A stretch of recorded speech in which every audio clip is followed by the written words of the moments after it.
तुला कसं माहिती? लक्ष असतं माझं. सांग ना, काय ठरवलं तुम्ही? तुला काय सांगू मी? अगं म्हणजे तू जर का मला सांगितलंस तर मी तुला मदत करेल ना. मुंबईत कुठे राहायचं, काय करायचं, तुला माहिती ना मी कामानिमित्त सारखं जात असतो मुंबईला. राहू दे, करू आमचं आम्ही मॅनेज. सुरुवातीला स्ट्रगल करायला लागेल, मग होईल सगळं ठीक.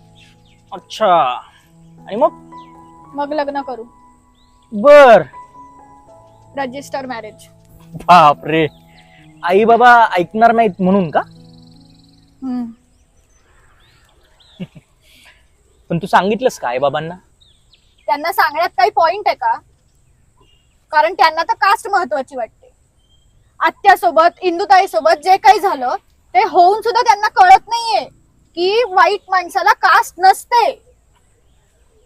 आणि त्यात आदित्य तर सोड ना, त्यापेक्षा मी गेलेलंच बरं. हे मात्र खरं बोललीस तू. ठीक आहे. एक मिनिट. काल घरात चर्चा सुरू होती की आता वर्षभरात मीनूसाठी स्थळ पाहावे लागतील, त्याच्यामुळे हे चाललंय का सगळं? अगं मीनू, एक मिनिट. मला माहितीये की लग्न काय एवढं लगेच होणार नाहीये, स्थळही काय आपल्याला लगेच येणार नाहीये, हे सगळं मला माहितीये. त्यामुळे हे ज्ञान मला परत देऊ नको. ठीक आहे, तुझं आयुष्य तुझा निर्णय बाबा. पण काय असतं ना, कुठलाही निर्णय घेण्या अगोदर त्या निर्णयाचा परिणाम काय होईल याचा विचार थोडा केलेला बरा, एवढंच म्हणतोय, बाकी काय. राहू दे, परिणाम म्हणजे काय? तुला पैशाबद्दलच तर बोलायचं ना. मिळेल मला पण जॉब. काय डिग्री केली नाही म्हणून काय पैसे मिळणारच नाहीत असं काही नाहीये. 12वीच्या बेसिसवर पण मला चांगला जॉब मिळेल आणि आदित्य पण तर कमवेल. अगं हो, हे बघ, आता एका वर्षात तुझी डिग्री संपेल, बरोबर? मग तुला चांगला जॉबही मिळेल. नाही असं म्हणत नाही मी की आत्ता मिळणार नाही चांगला जॉब, पण डिग्रीचा संबंध फक्त सॅलरी पुरता नसतो ग.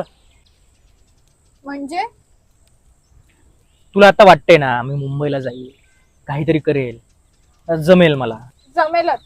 जमेलही. मग काही नाही.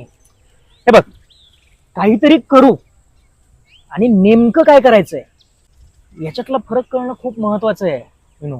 म्हणजे हे बघ, काय आहे ना, डिग्री म्हणजे फक्त एक कागदाचा हातातला तुकडा आहे असं नाहीये. ह्या डिग्री बरोबर आपलं आयुष्य पुढे सरकत असतं. ते आपल्याला शिकवत असतं माणसं ओळखायला, चांगली माणसं, वाईट माणसं. आपल्या आयुष्यात जो आपण निर्णय घेतो तो रॉंग टर्न आहे का राईट टर्न आहे हे आपल्याला ते शिकवत असतं.